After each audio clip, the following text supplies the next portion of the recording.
여러분들이 잘 아는 이야기입니다. 이 일은 베다니에 사는 문둥병, 나병 환자 시몬의 집에서 일어난 일입니다. 예수님이 그의 이 나병을 고쳤지만 사람들은 그를 나병 환자 시몬이라고 불렀는데, 그 시몬이 예수님을 초대하여 식사 시간에 어느 이름을 알지 못하는 여인이 갑자기 그가 가진 값비싸 보이는 향유 옥합을 깨뜨려 그 전부를 예수의 머리에 쏟아 부었습니다. 제자들의 계산에 의하면 그냥 봐도 값비싼 향유, 순전한 나드 향유였습니다. 향유가 비싸다 보니 그것을 담고 있는 옥합도 당연히 비싼 것이죠. 제자들이 어림잡아 계산을 해보니까 약 300데나리온에 해당하는 값이었습니다. 한 데나리온은 그 당시에 로마 군인들이 받던 하루 일당입니다. 그래서 300데나리온이면 1년의 로마 군인들의 임금에 해당하는 금액입니다. 마가복음 6장을 보면 예수님의 제자들이 예수님께 5,000명을 먹일 만한 떡을 200데나리온으로 살 수 있는 것처럼 이야기하는 것을 보면 이 300데나리온은 엄청나게 큰 금액이고, 그 당시에 그 여인은 지금 예수님에게 이 향유를 붓기 위해 자기의 전 재산을 털어서 값비싼 향유를 산 것입니다. 그렇다면 이 여인은 과연 왜 자신의 전 재산을 털어서 이 향유를 사야 했을까요? 그리고 자신이 구입한 그 값비싼 향유를 왜 예수의 머리에 다 쏟아 부었을까요? 고대 사회의 잔치 중에 집에 초대된 손님에게 이 머리에 기름을 붓는 일은 종종 있는 일이었습니다. 그런데 이 여인처럼 아주 값비싼 향유를 그 머리에 전부를 쏟아 붓는 일은 흔한 일이 아니었습니다. 이 여인은 예수님을 아주 특별한 분으로 생각하고 대우하고 있는 것이죠. 구약 성경을 보면 머리에 기름 붓는 일들이 어떤 경우에 있냐면 선지자나 왕이나 제사장을 세울 때 그들의 머리에 기름을 붓습니다. 사무엘 선지자가 사울 왕을 세울 때 그의 머리에 기름을 붓고요. 이새의 아들 다윗을 왕으로 세울 때 하나님이 그를 정하여 이스라엘의 머리가 되게 하신다는 것을 사람들에게 알릴 때 그의 머리에 기름을 부었습니다. 지금 이 여인은, 이름 없는 이 여인은 지금 이 예수님을 하나님이 이스라엘의 왕으로 세워서 세례 요한이 증거하고 예수님이 증거하였던 그 하나님의 통치, 하나님의 나라를 이 예수를 통해서 가져올 것으로 여기고, 이 예수를 그렇게 왕처럼 높여 대우하며 예수님의 머리에 그 값비싼 향유를 부었던 것입니다. 예수님을 하나님이 이스라엘의 왕으로 세워 하나님의 나라, 하나님의 통치를 실현할 분으로 여겼기 때문에 이 예수님을 이 여인은 함부로 대할 수 없어서 그의 머리에 기름을 붓되 자신의 전 재산을 털어 값비싼 향유를 구입하여 예수의 머리에 왕처럼 그에게 기름을 부었던 것입니다. 메시아를 의미하는 헬라어 단어가 그리스도입니다. 여러분, 근데 그리스도라는 말은 그 문자적인 의미가 기름 부음을 받는 자라는 말입니다. 예수님은 그리스도이십니다. 기름 부음을 받으신 분이십니다. 그런데 지금 이 예수님을 하나님 나라를 가져오실 하나님의 나라의 왕으로, 하나님의 그 거룩한 통치를 계시하고 실현할 하나님의 종으로 기름을 붓는 사람이 누구입니까? 예수님의 머리에 기름을 붓는 사람. 제사장도 선지자도 아닌 이름 없는, 자기 자신의 인권도 스스로 주장할 수 없는 그런 가난한 한 여인이 예수님의 머리에 기름을 붓습니다. 지금 이 값비싼 향유 옥합을 깨뜨려 예수님의 머리에 기름을 붓는 이 여인의 이야기는 아주 특별한 이야기입니다. 예수님은 나중에 이 여인의 이야기를 복음이 땅끝까지 전해질 때, 온 세상에 복음이 증거될 때마다 이 여인의 이야기를 함께 들려주어 이 여인을 기념하라 하였습니다. 이 여인이 향유 옥합을 깨뜨린 이야기는 복음에 관한 이야기라고요. 이 여인은 지금 예수 그리스도를 하나님의 나라를 가져오실 하나님의 왕으로 대우하고 있습니다. 하나님의 왕으로, 이스라엘의 왕으로, 이스라엘의 그리스도로 하나님이 그에게 기름을 부으셔야 하는데, 그 기름을 붓는 사람이 누구입니까? 대제사장이나 선지자가 아니라 이름을 알지 못하는 한 여인이 예수 그리스도의 머리에 기름을 붓고 있습니다. 그것이 복음입니다. 그것이 복음입니다. 예수 그리스도께서 왕으로 이 세상에 시작하시는, 가져오시는 하나님의 나라는 예수 그리스도의 기름 붓는 그 이름 없는 여인들의 나라라고요. 가난하고 천대받고 그들의 힘과 그들의 자력으로는, 그들의 열심으로는 율법을 지키지 못하여 죄인처럼, 나병 환자 시몬처럼 그렇게 나병 환자라는 이름의 꼬리표를 달고 살아야 하는 이들, 그들에게 주어지는, 값없이 주어지는 하나님의 통치, 하나님은 그 여인의 손을 통하여 예수님을 기름 부은 받은 자로 만드시고 계신 겁니다. 이 여인의 행동 앞뒤로 나오는 내용들을 살펴보면 지금 이 여인의 행위가 어떤 행위인지 우리가 잘 이해할 수 있습니다. 오늘 본문을 읽진 않았지만 1절, 2절을 보시면, 마가복음 14장 1절, 2절을 보시면 예루살렘의 대제사장들과 서기관들이 예수님을 죽이려고 엄청난 적개심으로 아주 흉악한 계획을 세웁니다. 그런데 그들은 유월절에는 예수님을 죽이면 안 될 것으로 생각하고, 왜냐하면 예수님을 따르는 사람들이 이 대제사장들이 예수님을 잡으면 밀란을 일으켜서 걷잡을 수 없게 되고, 그래서 그 지역에 모여든 그 수많은 사람들을 이 로마의 군대가 제압하는 아주 사륙의 전쟁이 일어날 것이 분명하기 때문에 대제사장과 서기관들은 예수님을 잡되 유월절은 피해야 할 것으로 그렇게 생각했습니다.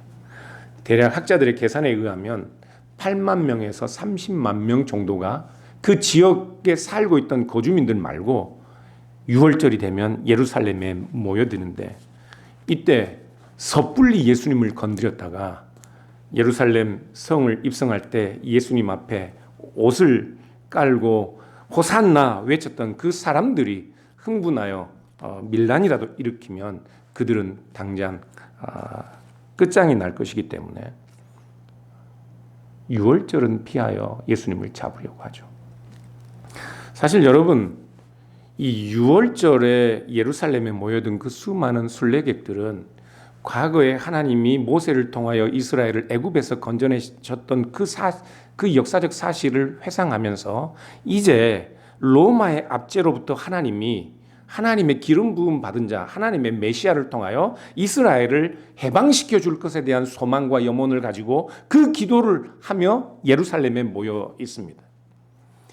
그런데 지금 예수님께서 만일 대제사장들의 손에 잡혀서 곤혹을 치르게 되면, 그것이 유월절에 일어나게 되면 사람들의 이 밀란을 감당하지 못하게 될 것이기 때문에 그 유대인들을 두려워하여, 밀란을 두려워하여 유월절은 피하려고 하는 겁니다. 그런데 예수님을 사람들 앞이 아니라 쉽게 비밀스럽게 잡을 수 있는 일이 생겼습니다. 다름 아니라 가룟 유다가, 예수님의 제자였던 가룟 유다가 예수님을 배신하여 제사장들에게 찾아가 예수님을 쉽게 넘겨줄 수 있는 그런 방법을 제안한 겁니다. 그래서 결국 유월절에 예수님을 잡지 않으려고 계획했던 대제사장들의 계획과는 다르게 가룟 유다의 배반 때문에 예수님을 쉽게 잡은 제사장들과 서기관들은 예수님을 모함하여 유월절에 마치 하나님께 드려지는 어린 양처럼 그렇게 십자가에 못 박아 죽게 되었던 겁니다. 대제사장들은 예수님을 유월절에 잡으려고 하지 않았습니다. 그러나 가룟 유다의 배신으로 예수님은 유월절 어린 양처럼 십자가에 못 박혀 죽으신다고요. 역사를 주관하시는 분은 하나님이십니다. 사람들이 아무리 훌륭한 계책을 세우고 아무리 세심한 모략을 펼쳐도 그 역사의 끈을 붙들고 계시는 하나님이라서 하나님은 이스라엘의 유월절을 단순하게 이스라엘을 이방의 압제에서 구원해내는 이야기가 아니라 모든 인류를 우리의 죄와 심판과 사망과 저주에서 해방하는 유월절의 어린 양 예수 그리스도의 이야기로 바꾸신 것이라고요.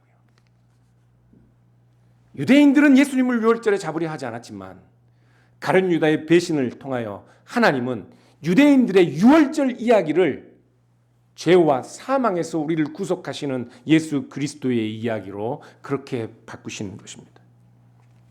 사랑하는 여러분, 세상의 역사는 힘 있는 자들, 세상의 권세자들이 주장하는 것 아닙니다.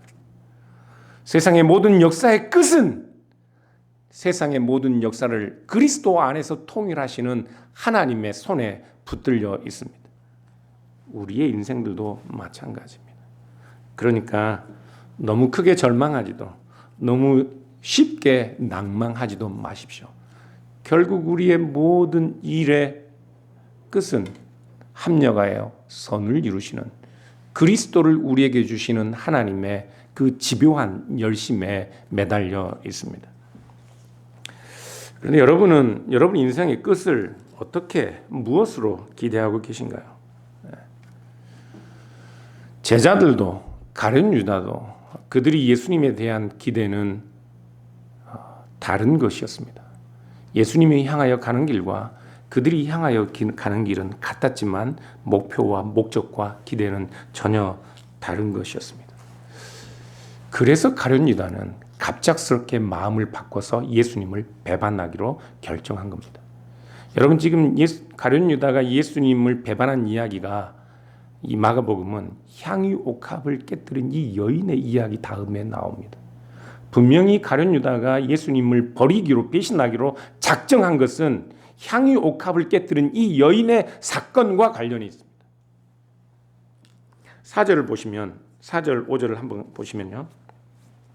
어떤 사람들이 화를 내어 서로 말하되 어찌하여 이 향유를 허비하는가? 이 향유를 300데나리온 이상에 팔아 가난한 자들에게 줄 수 있었겠도다 하며 그 여자를 책망하는지. 여기서 어떤 사람들은 이 마태복음 26장을 보면 그 자리에 함께 있었던 예수님의 제자들입니다. 예수님의 제자들입니다. 제자들은 큰 소리로 지금 이 여인에게 왜 이 값비싼 향유를 허비하는가?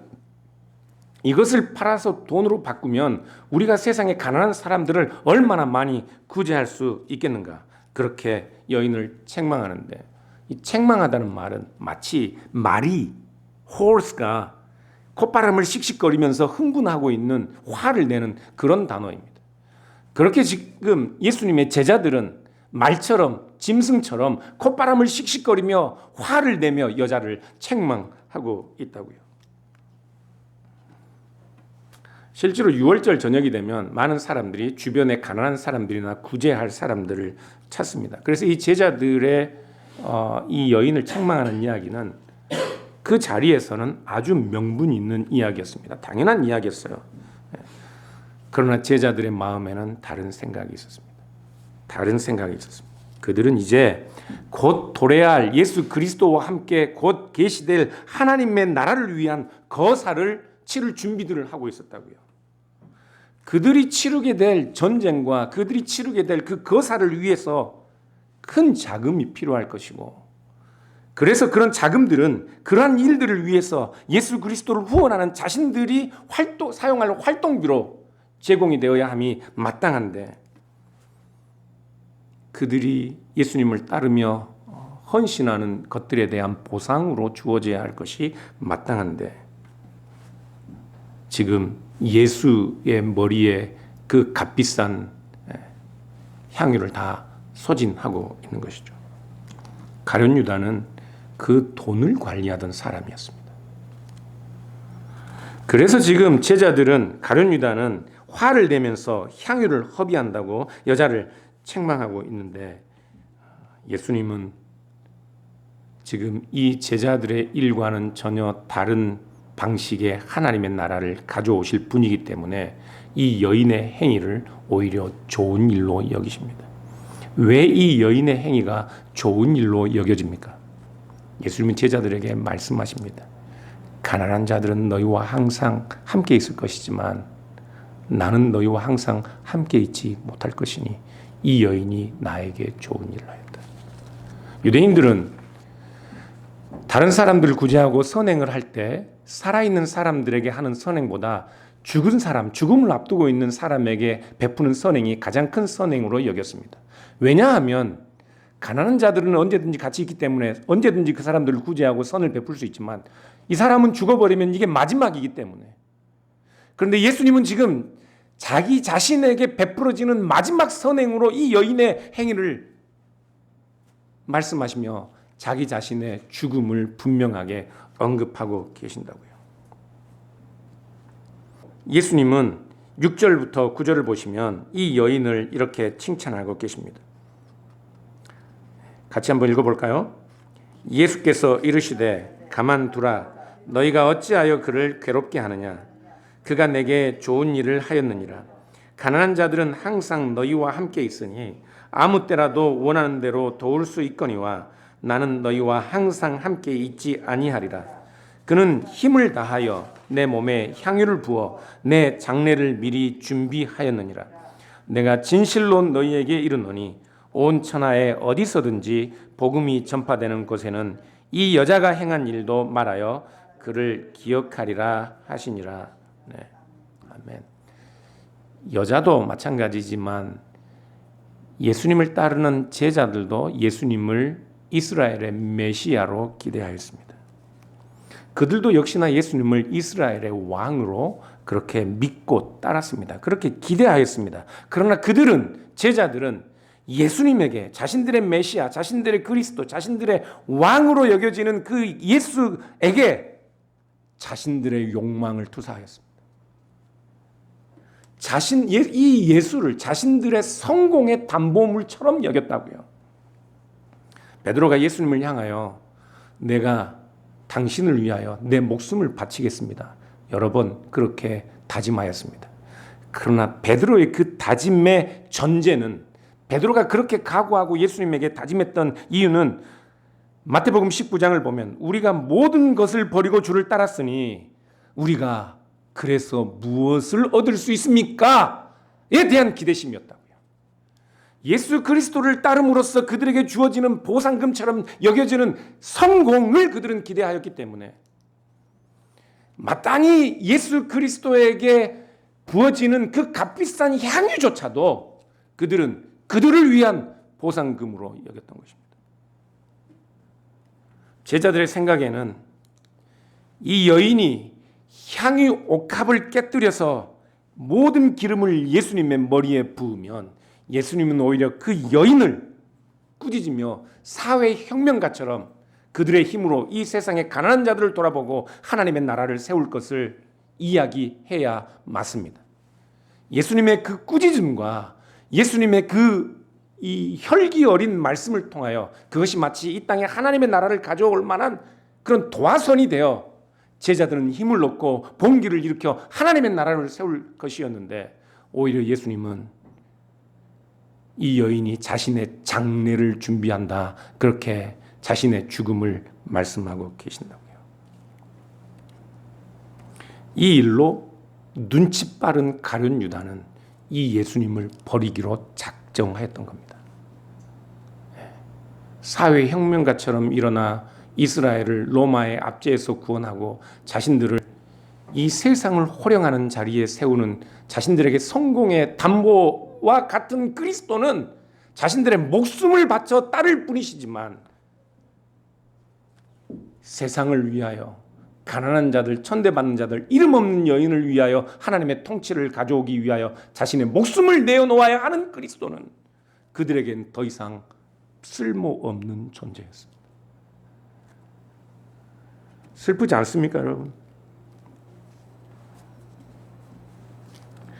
베드로가 말했던 것처럼 우리가 모든 것을 버리고 주를 따랐으니 우리가 무엇을 되돌려 받을 수 있겠습니까? 제자들은 모두 이런 마음을 가지고 예수님을 따랐기 때문에 예수님을 이스라엘의 왕처럼 하나님의 나라를 가져올 기름 부음 받은 자처럼 여기며 예수님의 머리에 향유옥화, 그 값비싼 향유 전체를 쏟아부은 여인을 책망하였지만 참 대신 이스라엘의 그리스도 기름 부음 받은 자 메시아, 이스라엘의 왕이신 예수님은 하나님의 나라를 이 땅에 가져오시기 위하여 이름 없는 여인이라도 값없이 베풀어지는 하나님의 은혜에 참여하도록 그 여인에게 기름 부음을 받으시고 자신의 목숨을 내어놓으신 우리의 왕이십니다. 가룟 유다는 이제 예수에게서 자기 자신의 보상을 기대할 수 없다는 확신이 들었기 때문에 예수를 팔아 넘기기로 마음을 굳힌 것입니다. 그런데 예수를 팔아 넘기며 가룟 유다가 받은 금액이 얼마였습니까?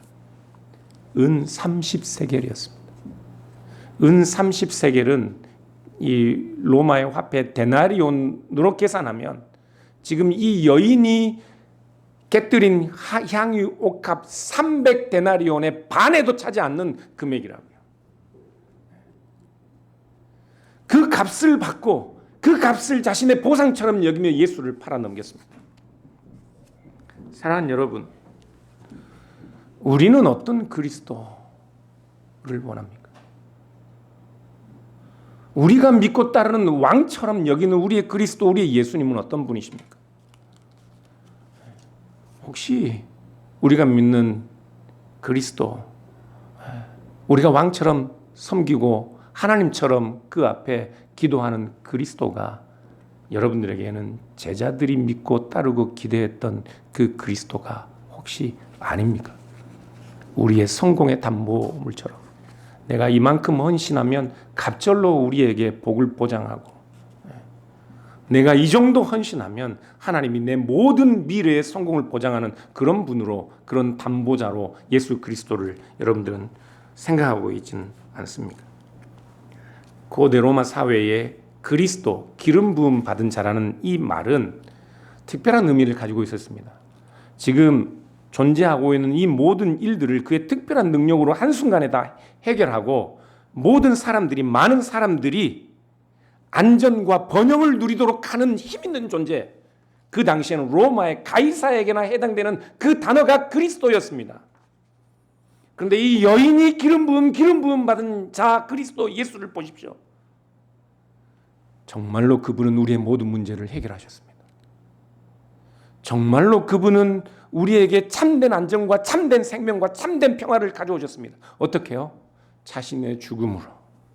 가이사처럼 힘과 권력으로 우리의 안전과 우리의 생명을, 우리의 평화를 보장하는 것이 아니라 힘과 권력으로 보장한다면 그 힘과 권력이 경계짓는 그 밖에 있는 많은 사람들은 우리의 평화, 우리의 안전, 우리의 보장을 위하여 또 다른 희생의 제물이 되어야 하지만 예수 그리스도는 자신의 죽음으로 우리에게 안전과 보장, 참된 생명을 가져오셨기에 그 하나님의 통치에 어떤 사람들이 참여할 수 있습니까?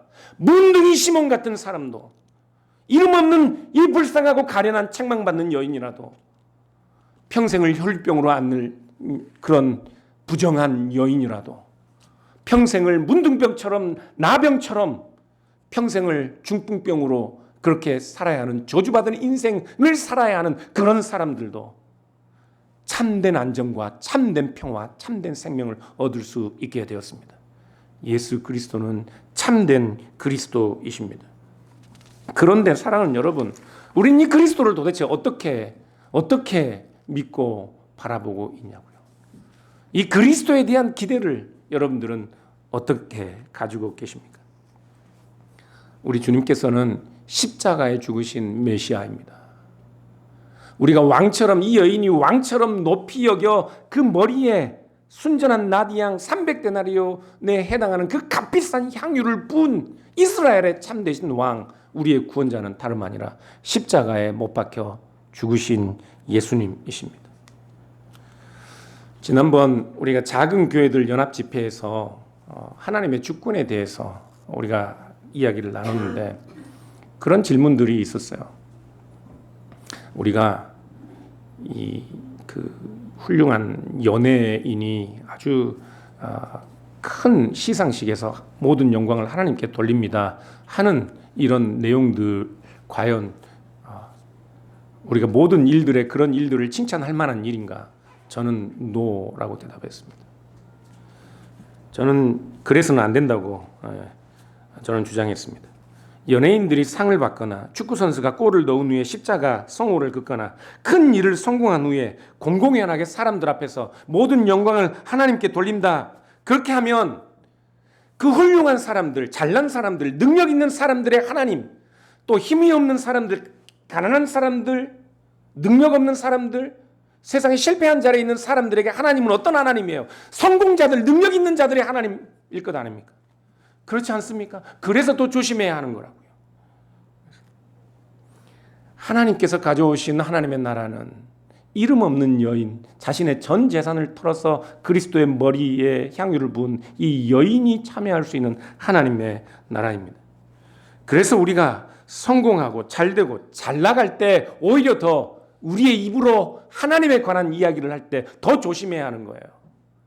사람들 앞에서 내가 잘날 때, 능력일 때, 사람들을 인정받을 때 하나님에 관한 이야기를 하면 우리의 복음은 힘 있는 자들의 복음, 잘 나가는 사람들의 복음이 되고 말 것입니다. 전쟁 중에 있는 우크라이나와 러시아를 보십시오. 그들은 모두 하나님을 믿습니다. 그런데 러시아가 전쟁에 승리하면 어떻게 될까요? 하나님께 영광을 돌리겠죠. 그러면 그들의 복음은 어떤 복음이요? 힘 있는 자들, 전쟁에 이기는 자들, 무력으로 세상을 정복하는 자들의 복음이 될 것 아닙니까?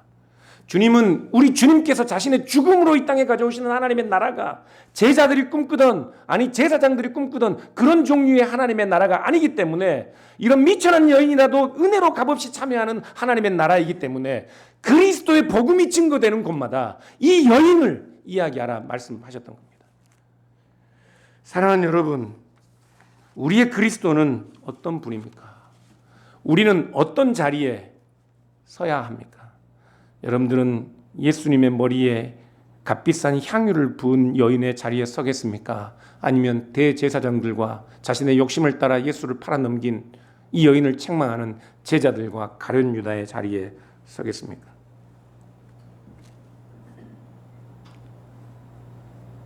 복음은 성공자들만이 부르는 노래가 아닙니다.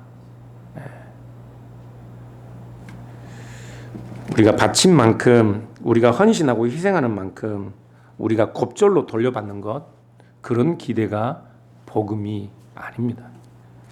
오히려 우리는 낮아지고 겸손을 요구받는 것, 실패한 자리에 서서도 비굴해지지 않고 절망하지 않고 그리스도 때문에 당당하게 하나님의 통치에 순종할 수 있는 능력, 그것이 복음 아니겠습니까? 그런데 우리는 금세 겸손해지고 낮아지고 자기를 부인해야 하는 자리가 우리에게 요구되면 제자들처럼 가룟 유다처럼 금세 힘 있는 자들, 나의 조력자들, 나의 갑절의 보상을 챙겨줄 수 있는 사람들을 찾아다닌다고요. 사랑하는 여러분, 우리 이 시간 함께 우리의 마음들을 좀 한번 돌아보면 좋겠습니다. 그리스도가 과연 우리에게는 어떤 분이었는가? 우리가 우리 생각들을 다잡아보고 우리 생각을 더듬어보고 우리의 기억들을 돌아보면 그리스도는 언제나 내 안전과 내 생명을 보장하고 내 성공을 보장하는 분처럼 그렇게 여겨져온 것 같습니다. 그러나 이 시간 우리가 다시 한번 우리의 마음을 더듬어 봤으면 좋겠습니다. 우리 같이 이 시간에 좀 같이 기도했으면 좋겠어요. 우리가 과연 십자가에 죽으신 그리스도로 인하여 우리에게 주어지는 그 복음의 내용을 우리가 알고 있는지, 우리가 기대하는 어떤 것을 얻지 못해도, 우리에게 어떤 화려한 축배가 없어도 과연 우리가 그리스도를 사랑하고 헌신할 수 있는지, 우리 한번 이 시간 하나님 앞에 우리의 마음들을 돌아보고 죄 거룩한 성령께서 우리에게 참으로 정결한 생각들, 정직하고 겸손한 생각들을 달라고 함께 기도했으면 좋겠습니다. 우리 함께 기도합시다. 하나님 아버지, 참 우리는 예수 그리스도가 우리의 주요, 우리의 하나님이라고 고백하지만, 그러나 언제나 그리스도는 우리에게 제자들의 그리스도, 세상의 권세 잡은 자들의 그리스도였습니다.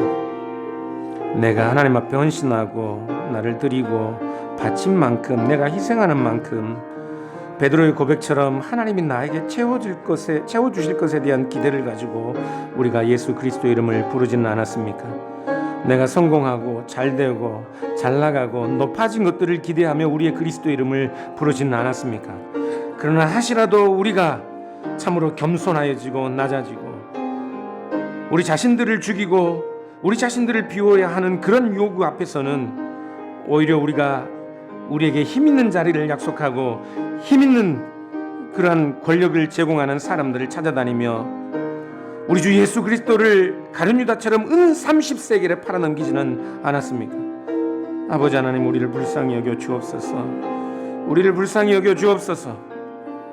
우리의 모든 죄와 허물을 용서하여 주시고 우리를 죄와 사망 가운데서 건지시기 위하여 십자가에 못 박혀 죽으신 우리 주 예수 그리스도가 우리의 왕이 되심을 고백하는 자들이 되게 하여 주옵소서.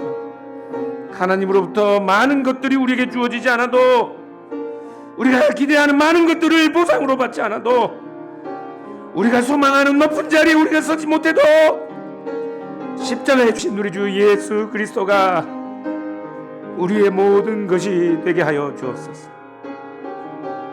내 안에 있는 악한 생각들을 불쌍히 여겨 주옵소서. 내 안에 교만하여 높아진 마음들을 불쌍히 여겨 주옵소서.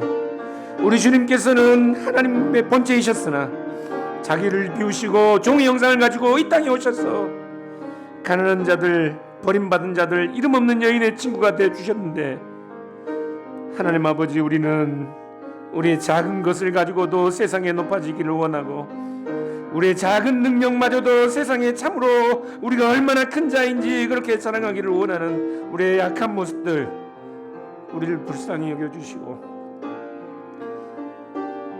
종려주의를 맞이하여 우리 주 예수 그리스도의 고난을 묵상하는 한 주간, 우리의 마음을 찢고 우리 자신들을 낮추는 시간들 갖게 하여 주옵소서. 우리 주 예수 그리스도만이 우리의 모든 것임을 고백하며 십자가에 못 박혀 죽으심으로 우리를 저 영원한 죄와 형벌에서 구원하신 예수 그리스도의 이름으로 기도하옵나이다.